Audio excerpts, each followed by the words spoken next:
Hello everyone, welcome to अड्डा 24/7। तो आज के इस वीडियो में हम जानेंगे इंडिया के 5 ईयर प्लान्स के बारे में। तो देखिए, सारे चैंपियंस को मैं यहां पर ये बताना चाहूंगा कि 1947 में जब इंडिया इंडिपेंडेंट हुआ, उसके समय पर 3 कंट्रियां, ये इंडिया, चाइना और पाकिस्तान, तीनों की जो स्टार्टिंग थी वो एक ही समय पर हुई और तीनों कंट्रियों ने 5 ईयर प्लान्स बनाने शुरू करे। तो इंडिया का भाई सबसे पहला 5 year plan, first 5 year plan of India after independence जो आया वो आया 1951 में। तो आज जानेंगे सारे के सारे 5 ईयर प्लान के बारे में और यह भी जानेंगे कि क्या अब 5 ईयर प्लान चल रहे हैं या नहीं चल रहे हैं। तो बने रहिएगा इस वीडियो के साथ लास्ट तक और जानेंगे आज सारे 5 ईयर्स के प्लान के बारे में इस वीडियो में। तो भाई सबसे पहला 5 ईयर प्लान जो आया इंडिया का वो आया 1951 में। तो यहां पर 5 ईयर प्लान के बारे में कुछ बात करी गई है, वो है कि from 1947 to 2017 Indian economy was premised on the concept of planning, यानी कि भाई प्लानिंग के हिसाब से चलाया जाएगा, ये कंसेप्ट था। This was carried through the 5 year plan और यहां पर घोषणा करी गई कि 5 ईयर प्लान्स बनाए जाएंगे जिससे कि पूरी इकोनॉमी को संभाला जाएगा, जिसको कि मॉनिटर करेगा कौन? Planning commission. 1951 से 2014 तक प्लानिंग कमीशन ने इसको मॉनिटर करा और उसके बाद प्लानिंग कमीशन की जगह ली नीति आयोग ने 2015 से लेकर 2017 तक। तो नीति आयोग जो था वो एक स्टेप अगला था, यानी कि प्लानिंग कमीशन एबॉलिश हुआ, उसके बाद वहां पर नीति आयोग ने जगह ली। तो चलिए भाई चलते हैं अपने 5 ईयर प्लान्स पे। तो सबसे पहला फर्स्ट 5 ईयर प्लान जो कि आया था हमारा 1951 से 1956 तक। तो भाई उस टाइम पर प्राइम मिनिस्टर यहां पर थे हमारे जवाहरलाल नेहरू साहब। इन्होंने प्रेजेंट करा first 5 year plan parliament of India में और इस 5 ईयर प्लान को लॉन्च करा गया था 1951 में, यानी कि जिसका मेन फोकस क्या चीज था भाई? Primary sector. इंडिया के प्राइमरी सेक्टर को मेन यहां पर पॉइंट करा गया था और फर्स्ट 5 ईयर प्लान जो था वो बेस्ड था किस पर भाई? हेरोल्ड डोमर मॉडल, और इसके साथ ही इसमें कुछ मॉडिफिकेशंस भी करे गए थे। तो first 5 year plan totally based था हमारा हेरोल्ड डोमर मॉडल और उसके कुछ मॉडिफिकेशंस पर। फर्स्ट 5 ईयर प्लान के एंड में यानी कि ड्यूरिंग 1956 आईआईटी का गठन होना शुरू हुआ। तो 5 इंडियन इंस्टीट्यूट ऑफ टेक्नोलॉजीज आए और साथ ही भाई एक मेजर टेक्निकल इंस्टीट्यूशन वहां पर आया जो भाई university grants commission. University grants commission यानी कि जिसको कि मेजर सोर्स माना गया था हायर एजुकेशन के लिए कंट्री के अंदर। तो यहां पर यूनिवर्सिटी ग्रांट्स कमीशन यानी कि यूजीसी और आईआईटी का गठन होना शुरू हुआ था फर्स्ट 5 ईयर प्लान के एंड में। बढ़ते हैं अपने सेकंड 5 ईयर प्लान पे। तो दूसरा 5 ईयर प्लान हमारा आया 1956 से 61 के बीच में। तो सेकंड 5 ईयर प्लान, इसका भाई मेन जो मोटिव है, मेन जो था वो था पब्लिक सेक्टर से related, development of public sector. तो सरकारी सेक्टर जितने भी उनके लिए था, रैपिड इंडस्ट्रियलाइजेशन के लिए था। और ये प्लान ने फॉलो करा था भाई महालनोबिस मॉडल, यानी कि जो कि बेस था किनकी स्टडी पर भाई? प्रशांत चंद्र महालनोबिस के, पीसी महालनोबिस 1953 में। इस प्लान के अकॉर्डिंग क्या था भाई? ये डिटरमाइन करना कि the optimal allocation of investment किस किस चीज के बीच में? प्रोडक्टिव सेक्टर्स के बीच में, in order to maximise long run economic growth. Country के अंदर लॉन्ग रन इकोनॉमिक ग्रोथ के लिए इंडस्ट्रियलाइजेशन को डेवलप करना बहुत जरूरी था, इसीलिए पीसी महालनोबिस का मॉडल यहां पर फॉलो करा गया। और इसी के साथ ही भी Tata institute of fundamental research और एटॉमिक एनर्जी पर भी यहां पर ध्यान दिया गया था, इनको एस्टैब्लिश करा गया। इन 1957 टैलेंट सर्च शुरू हुआ, स्कॉलरशिप प्रोग्राम सर्च हुए ऐसे स्टूडेंट्स को ट्रेन करने के लिए जो कि काम करेंगे न्यूक्लियर पावर के ऊपर। तो ये मेन चीजें थी सेकंड 5 ईयर प्लान्स की। अब देखते हैं भाई आगे थर्ड 5 ईयर प्लान पर आते हैं। तो थर्ड 5 ईयर प्लान इंडिया का चला 1961 से 66 तक। इस प्लान में बहुत सारी चीजें देखने को मिली।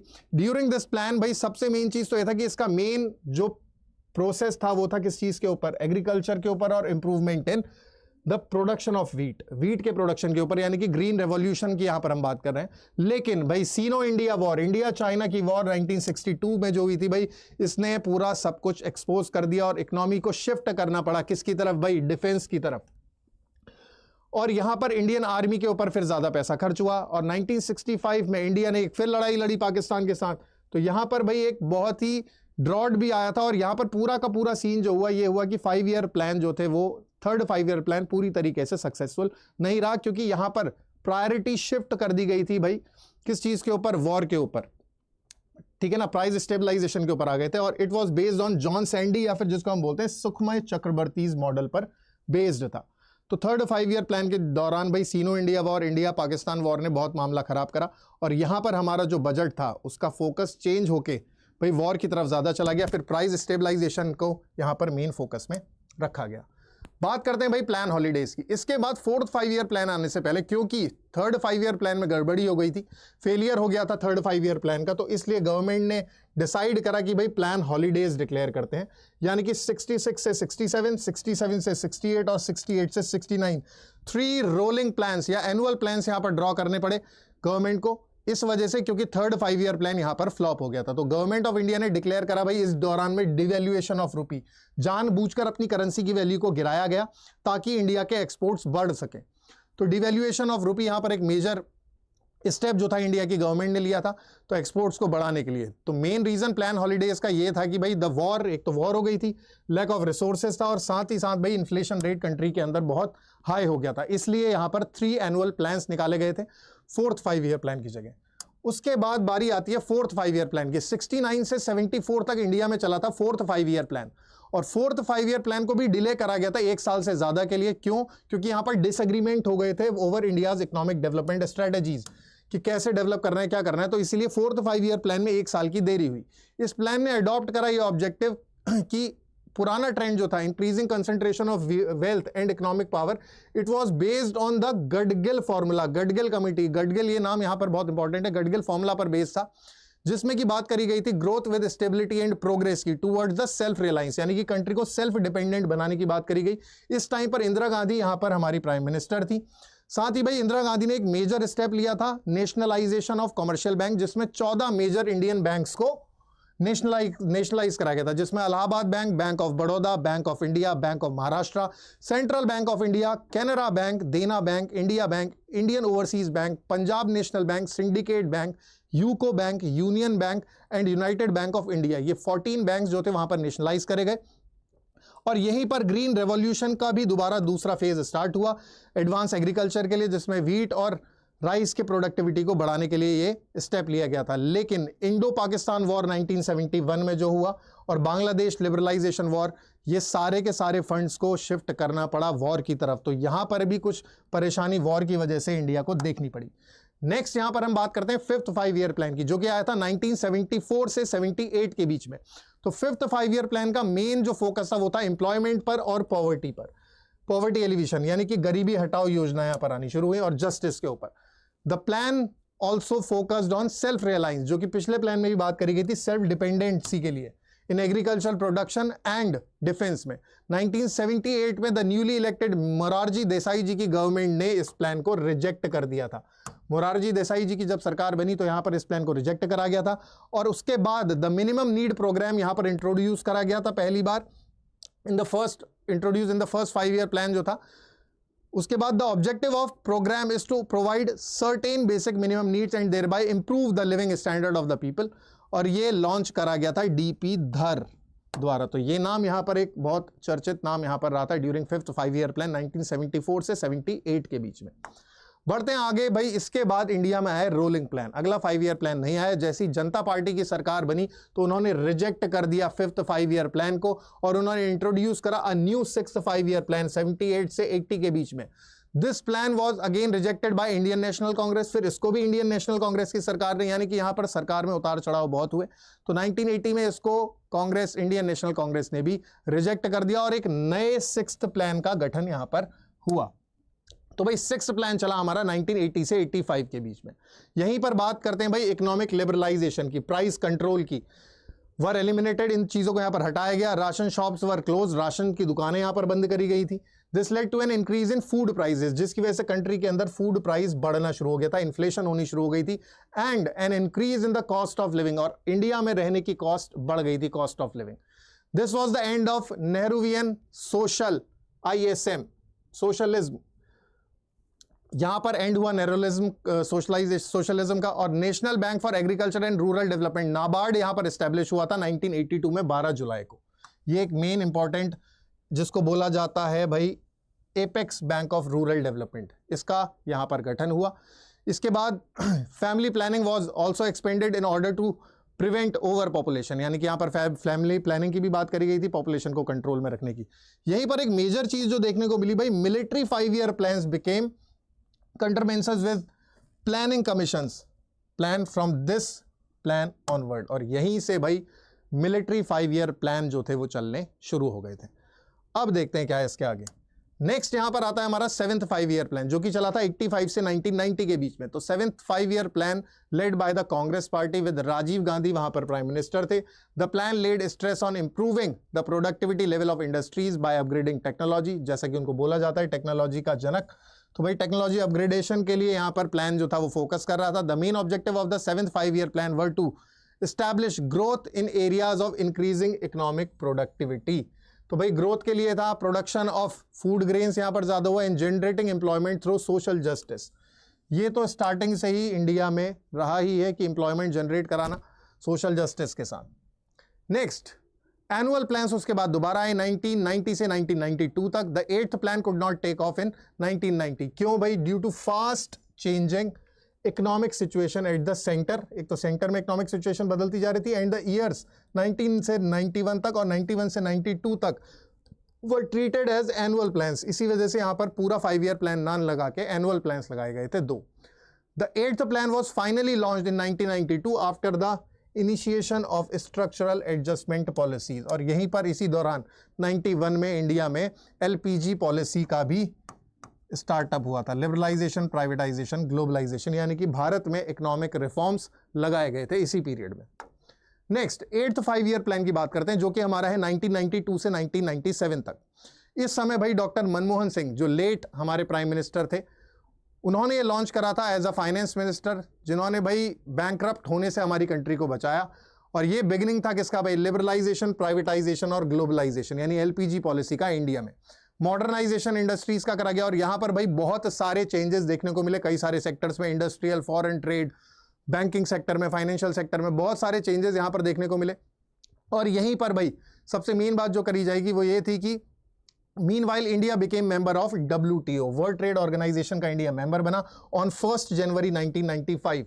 और ऑब्जेक्टिव क्या क्या थे वहां पर भाई? Controlling population growth, poverty reduction, employment generation और स्ट्रेंथनिंग किसको? इंफ्रास्ट्रक्चर को मजबूती देना, institutional building, tourism management, human resource development. और यहां पर भाई इन्वॉल्वमेंट हुआ पंचायती राज का और साथ ही साथ नगर पालिका का और NGOs का। तो ये ईयर 92 जो था वो इंडिया की हिस्ट्री में बहुत एक इंपॉर्टेंट ईयर गिना जाता है, क्योंकि 91 में एलपीजी रिफॉर्म्स आए थे और यहीं से उसका काम करना शुरू हुआ था, इसी ईयर से। फिर 9th 5 ईयर प्लान की बात करते हैं भाई। 9th 5 year plan came after 50 years of Indian independence. 50 साल बाद, यानी कि 1997 में 9th 5 ईयर प्लान आया, जहां पर भाई अटल बिहारी वाजपेयी जी हमारे प्राइम मिनिस्टर थे इंडिया के। और यहां पर जो मेन फोकस करा गया था वो करा गया था इकोनॉमिक और सोशल ग्रोथ के ऊपर। 9th 5 ईयर प्लान के बाद अगला प्लान इंडिया में जो आया 10th 5 ईयर प्लान 2002 से 2007 तक। मेन ऑब्जेक्टिव था 10th 5 ईयर प्लान का कि जीडीपी को अटेन करना है 8% तक, रिडक्शन करना है पॉवर्टी रेट बाय 5% 2007 तक। और यहां पर भाई to provide gainful and high quality employment at least to the addition और टू द लेबर फोर्स, यानी कि क्वालिटी ऑफ एम्प्लॉयमेंट बढ़ाना है, रिडक्शन इन जेंडर गैप्स कम करना है, लिटरेसी में गैप कम करना है, and wage rates by least कितना 50% बाय 2007। 20 पॉइंट्स प्रोग्राम यहां पर इंट्रोड्यूस करे गया था। और यहां पर जो ग्रोथ रेट का टारगेट था वो था 8.1%, जबकि अचीव केवल हुआ था 7.7%। तो यहां पर अच्छी खासी ग्रोथ इंडिया ने करी थी, हालांकि टारगेट जो था वो अचीव नहीं हो पाया, लेकिन फिर भी 7.7% का जीडीपी ग्रोथ रेट यहां पर देखने को मिला था। Next 11th 5 year plan India का आया 2007 से 2012। तो यहां पर भाई पीरियड था किसका? मनमोहन सिंह यहां पर प्राइम मिनिस्टर थे हमारे, लेट श्री मनमोहन सिंह जी। इनका मेन एम यहां पर था to increase the enrolment in higher education. 18 से 23 साल की उम्र तक के यूथ के लिए एजुकेशन प्रोग्राम 2011-12 तक। और इसका मेन फोकस था डिस्टेंट एजुकेशन पर, convergence of formal, non formal, distant and IT education institution पर, rapid and inclusive growth, poverty reduction के साथ, emphasis on social sector and delivery of service there. इसके साथ empowerment through education and skill development, यानी कि country को modernise करने के लिए टोटल फोकस दिया जा रहा था। जेंडर इनइक्वालिटी को कम करना, एनवायरमेंटल सस्टेनेबिलिटी लेके आना ताकि फ्यूचर के लिए भी बचे, रिसोर्सेज की बर्बादी ना हो। इसके बाद है to increase the growth rate in agriculture, industry and service to 4%, 10% and 9%। यहां पर ग्रोथ रेट डिफाइन करे गए। Reduce total fertility rate to 2.1, population को कंट्रोल करने के लिए 2.1 फर्टिलिटी रेट पर जोर दिया गया। Provide clean and drinking water for all by 2009 और इंक्रीज एग्रीकल्चर ग्रोथ बाय 4%। तो यहाँ पर ऐसे बहुत सारे मेन ऑब्जेक्टिव लेके 11th 5 ईयर प्लान इंडिया में स्टार्ट करा गया। इसके बाद भाई आखिरी 5 ईयर प्लान जो इंडिया का आया वो आया 12th 5 ईयर प्लान 2012 से 2017 में। तो 12th 5 ईयर प्लान इंडिया का गवर्नमेंट ऑफ इंडिया ने जब डिसाइड करा यहाँ पर कि ग्रोथ रेट 9% का होना चाहिए, but the national development council on 27 दिसंबर 2012 में अप्रूव करा ग्रोथ रेट का कितना 8% का for the 12th 5 year plan. यानी डिसाइड 9% का करा गया था, लेकिन टारगेट फिर 8% का रखा गया। जो मेन ऑब्जेक्टिव इस प्लान के थे to create 50 million new jobs opportunities, नई जॉब अपॉर्चुनिटीज 50 मिलियन क्रिएट करना, to remove gender and social gaps in school enrolment, साथ ही to enhance access to higher education, to reduce malnutrition among children aged 0 से 3, यानी कि जो लोग कुपोषण का शिकार होते हैं उनको बचाना है, to provide electricity to all villages, to ensure that 50% of rural population has access to proper drinking water, to increase green coverage by 1 million hectares every year, यानी कि पेड़ों को उगाने पर ध्यान दिया गया, to provide access to banking service to 90% of household, banking facilities को बढ़ाया गया। इसी के साथ भाई with the planning commission dissolved, यहाँ पर फिर प्लानिंग कमीशन को डिसॉल्व भी करा गया और इसके बाद कोई भी 5 ईयर प्लान इंडिया में नहीं बना। और यहाँ पर 5 ईयर प्लान को डिसॉल्व करने का मेन मतलब ये था कि अब नीति आयोग ने उसका काम संभालना शुरू करा। 2015 के बाद 2017 के बाद वो भी बंद हो गया, यानी कि 5 ईयर प्लान अब नहीं बनते हैं। और अब यहाँ पर एक चीज़ मेन देखी जाएगी, जो मिलिट्री 5 ईयर प्लान शुरू हुआ था, तो 5 ईयर डिफेंस प्लान जो है वो अभी भी कंटिन्यू कर रहे हैं इंडिया में, और लेटेस्ट जो है भाई वुड हैव बीन 2017 से 2022 तक का यहाँ पर मिलिट्री 5 ईयर प्लान या डिफेंस का 5 ईयर प्लान देखने को मिलता है। तो ये सारी कंप्लीट डिटेल थी इंडिया के 5 ईयर प्लान्स के बारे में। आई होप कि आपको ये वीडियो अच्छा लगा होगा, और ऐसी ही वीडियो के लिए फॉलो करते रहिए अड्डा 247 को। Thank you very much.